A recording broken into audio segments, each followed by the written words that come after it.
In 1863, Peter works as a slave in a cotton plantation with his wife Dodie Ann and their children. When he learns he's been sold to a new owner, he spends the last moment with his family in prayer until the white men come to drag him out, ignoring the pleas from the children. Peter tries to fight back, yelling and struggling against their hold, but the men don't hesitate to aim their gun at Dodie Ann, and this instantly makes Peter stops, accepting to get on the cart on his own feet. Unfortunately, now the men want revenge, so they hit him anyway before dragging him again. Peter and a bunch of other slaves are transported in a cage as if they were cattle, and through the bars, Peter promises his children one day he'll come back for them as they try to run after him in tears. After a long time spent on the road, they arrive at their new working location, which happens to be the construction of a railroad. The conditions here are 100 times worse than in the plantations. The heads of the slaves that dared to disobey decorate the entrance as a warning. They sleep in cages, and even while they're behaving and working hard, the white masters won't hesitate to hit them and insult them. To make matters worse, they quote the Bible to justify their actions. There are also lots of feral dogs around, who are sent after any slave that tries to run away. When a slave does misbehave, sometimes they're just whipped, but other times they're shot right there in the middle of the field, and other times the boss Fassel will brand them right on the face. Fassel keeps two men as his right hands, Harrington and Knowles, who was also bought as a slave but was chosen to become part of the guards because of his hunting skills. Peter tries his best to behave, but even when he tries to help his friend Gordon when he falls, he gets yelled at for daring to do anything that isn't working. One evening, after all the slaves are sent back to their cage, they have to watch how John is thrown inside while wiggling in pain because of his branded cheek. A slave named Thomas is trembling in fear, and Peter tries to comfort him by asking him to remember his loved ones and to think of this as just work. He also offers the word of God, who is always watching over them, but John scoffs at him because clearly there isn't a God that cares about them. Peter doesn't react to the taunt though. He keeps calm and promises John to pray for him. Sometime later, Peter overhears two white guards talking about some very important news. Lincoln has freed the slaves, and now all the ones that managed to escape are running to Baton Rouge to seek help. The conversation suddenly interrupted when a guard notices Thomas made a mistake with the food and intends to punish him, but Peter comes in his defense, explaining he's just a kid. The guard hits him before taking out his gun to point it at Peter, ready to kill him for such insolence, but Fassel stops him because he's taken a particular interest in Peter because of his attitude. Later, when Peter is back in the cage, Fassel approaches him to tell him he's his god and Peter is his dog now, to which Peter replies that then he should be fed the same meat as the dogs. At that moment Fassel just laughs, but the next day, he puts Peter in chains and makes him kneel in front of him while his dog keeps barking and growling at Peter, only a few inches between them. Now the dog has committed Peter's sent to memory. Later over lunch, Peter tells the other slaves about Lincoln and Baton Rouge, which they could reach after 5 days of walking through the swamp. Some of the slaves are hesitant because surviving the swamps isn't easy, but when Peter reminds them they probably won't survive this place either, he gets the support of a few men. Now they only need to wait for the right time to escape. Sometime later, a slave dies in the middle of work, and the guards make Peter drag him to the pit where they throw all the bodies together. There are some white deserters that should be digging, but as soon as they see Peter, they say a black man should do this instead, thus Peter ends up grabbing a shovel to fill in the pit. Peter realizes this is the perfect chance for him to pull off the plan, so he waits patiently for the guards to be distracted by an explosion on the field and jumps on them to kill them with the shovel and steal a knife before running away. The other slaves and the deserters see this and take the chance to start running as well, hitting a few guards in the way which allows John to steal a gun. Other guards raise the alarm and immediately begin shooting the runners, killing as many as possible before they're lost in the woods. Fassel does some shooting of his own too, killing the deserters, but he hates the fact Peter got away with it and calls for Harrington, Knowles, and the dogs to go after him. Peter manages to team up with 3 of his friends, and he guides them through the forest by keeping an ear up for any dangers approaching.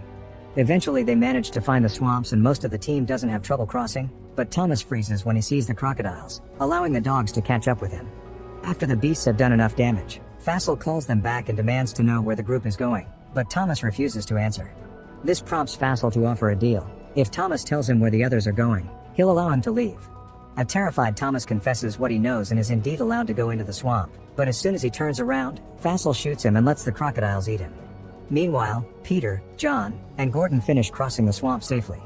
Peter thinks they should take the other swamps, but John won't take orders from anyone and decides to take the horse trail, feeling like he can stay safe thanks to the gun he stole. Gordon wants to follow Peter wherever he goes, but Peter thinks they'll be harder to track if they split up, so Gordon chooses his own way through the woods after Peter reminds him to follow the sound of Lincoln's cannons. Afterward, Peter begins choosing his own way, only to discover his leg is bleeding because he had been touched by a bullet after all. He needs to do something about it soon or the dogs will smell the blood, but first he needs to run for a while to put some distance between him and Fassel. Moments later, Peter comes across a house owned by a white family that also keeps slaves. First Peter grabs a vine from a tree to tie above his wound as a tourniquet, Then he sneaks around by staying hidden behind a pile of logs. This allows him to reach for some water from the pump and to notice the clothes hanging on a rope. Taking a big risk, Peter across the garden and steals a shirt before running into the forest, but one of the family kids sees him and alerts everyone by ringing a bell. Fassel hears the noise and follows it to the house, where he's told by the family about the direction Peter took off. Peter is running as fast as possible, only stopping to bandage his wound with the shirt he stole. Moments later, he takes the blood-stained shirt off and hides it in a trunk for the dogs to find while he hides under the swamp water. Fassel and his men fall for the trick and make their way down the road thinking Peter has crossed the swamp, but he actually comes out after the group is gone. Suddenly, a crocodile takes the chance to attack him, so Peter thinks fast and pushes it away with a thick branch before killing it with his knife. At that moment, Dodiane wakes up from a nightmare where she saw her husband in danger. The kids wake up as well and worry about their father, but Dodiane promises he's alive and that he'll come soon because he's survived things no other man could. When night falls, Peter hides on top of a tree and uses his knife to remove the swamp leeches from his body, which means some blood drips on the plants surrounding him. Meanwhile, Fassel and his men find the dead crocodile and open it up to find it empty, which means Peter escaped through here. The group decides to camp for the night and feast on the crocodile, which prompts Harrington to actually compliment Peter for his skill. Fassel immediately scolds him for it and tells him about the lesson his father taught him. If you give black people just a tiny thing, they'll ask for more and take things like their jobs and their lands. The next morning, Peter continues to run while making sure to keep his body covered with mud and animal excrement. It means he's constantly surrounded by flies, but it helps cover up his scent. When he has to cross another swamp, he thinks about his family and prays to his Lord to keep the fear of the beasts away, and when the sun suddenly shines on him, he takes it as a sign. While Fassel splits his group to cover more ground, Peter's lucky to find an abandoned treehouse with clean water and some leftover food.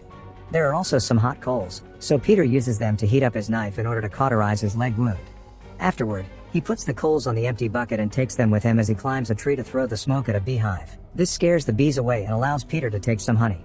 Fassel sees the smoke and begins riding toward it, but Peter's already on his way out. The treehouse also has a boat that a snake is using as its own hiding place, so Peter carefully pushes it away with a branch before jumping into the boat and sailing away as he enjoys the taste of the honey. In the meantime, Dodiane is approached by her master, who tells her he sold her and she'll be gone in 2 days. Her children aren't allowed to go with her though, because her new master will give her a new husband. Dodiane is deeply hurt by the news and still wants to wait here for her husband to come back, so she takes a rather drastic choice to avoid being sold. She goes to one of the machines used for the production of cotton and puts her hand inside, pretending she's being caught in an accident. Back to Fassel, he finds the treehouse thanks to his dog's nose and manages to keep track of Peter's direction while he crosses the river. Peter hurries to make his way into the woods where he's surprised to meet again with John, who is angry because now the white men will come after him as well. Peter swears he's not being followed and teaches John how to hide his scent, but John ignores him before they start running again. Just a moment later, they hear the dogs barking and hurry to hide. Peter gets inside an empty trunk while John climbs up a treetop. The dogs manage to follow John's scent anyway, allowing Fassel and his men to easily find him. John refuses to come down, so Fassel makes him fall with a shot before demanding information on Peter through violent means, but John still won't talk. Fassel decides to take his head and give it to Harrington and Knowles for them to take it back to camp as a message. Peter closes his eyes to avoid witnessing his friend's death and offers a prayer for John's soul. After waiting a few hours to put some distance between himself and Fassel, Peter comes out of the trunk when it starts to rain only to discover exactly how they killed John, which shakes him to his core. He forces himself to keep going with grief heavy on his mind until suddenly he sees a bunch of horses running by, including one on fire. Peter follows the direction they came from and finds a house on a plantation, but everything is on fire and all the white people are dead. It seems the slaves here also heard the news from Lincoln and took matters into their own hands. With his knife out just in case, Peter enters the house and slowly walks through the rooms until he comes across the dining table, instantly throwing all caution to the wind and jumping on the food and wine to feed his tired body. He doesn't stop until he hears a weird noise coming from upstairs, and he follows it until he finds a dying girl stuck under a harp that she keeps playing as a plea for help. Peter immediately rescues her and takes her outside, where he puts her down on a table before trying to fetch some water.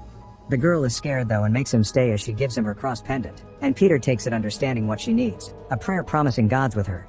He's so distracted that he doesn't hear Harrington approaching until it's too late, and Peter has to drop his knife and step away from the girl if he doesn't want to get shot.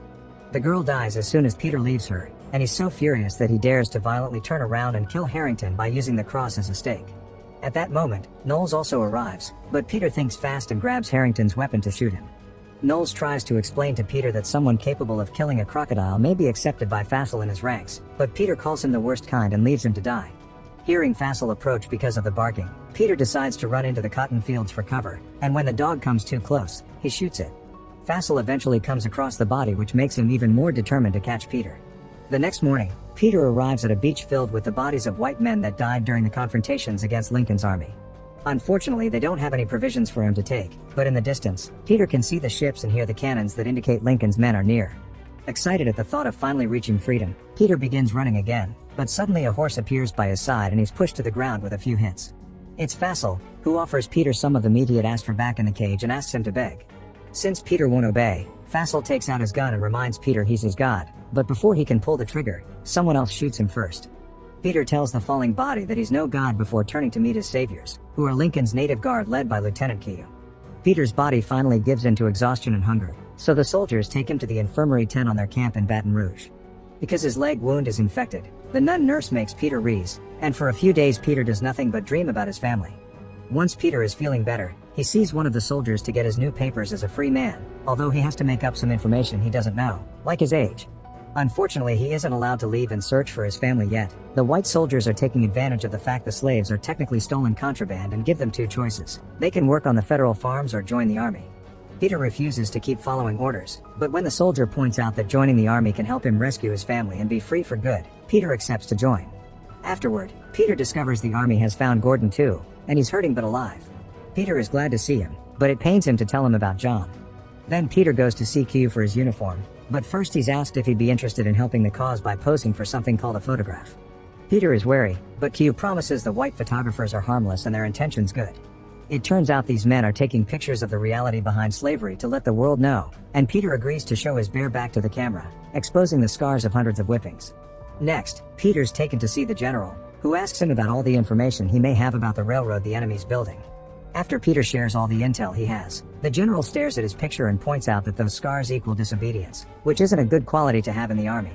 Q tries to take Peter away, but Peter defends himself anyway, explaining that those scars mean he's been beaten up many times yet he never stopped fighting, which is also important for a soldier. At dawn, Q takes Peter and all his soldiers to the trenches, where he reminds them they're fighting for freedom with a heartfelt speech. Many soldiers fall to enemy fire while they're still marching, but the group doesn't let it stop them and joins the fight without hesitation. Soon there's fire surrounding them everywhere, and Peter is hit by an explosion, leaving him unconscious in a puddle for a few minutes. As soon as he wakes up, he drags his sore body through the mud to keep on helping, shooting at the enemy whenever he has the chance and offering blessings for any dying companion he sees in the way. Q falls in battle, and eventually Peter finds a wounded Gordon as well. Seeing his friend in so much pain and fear inspires him to come out from his hiding spot to run toward enemy lines. His intentions to stop the cannons, and thanks to all the soldiers that see him as an inspiration and follow him, the native guard overpowers their enemies and obtains their victory. Now that war's over, the army visits every plantation to free the slaves. When they arrive at the house Peter used to work at, everybody's shocked, not believing the news, but happiness soon takes over their mood when they finally understand freedom's actually real. After seeing his former master die in the hands of justice, Peter begins looking for his family, almost having a breakdown when he can't find them. However, when he begins offering a prayer under his breath, he glances to his side and lets God guide him to finally find his wife and kids, who run to him to meet him with a hug. The photograph of the real Peter became an iconic part of history and traveled the entire world many times over. In 1863, thanks to Lincoln's proclamation, over 400,000 black people escaped to freedom. By 1865, nearly 4 million slaves in America were recognized as free.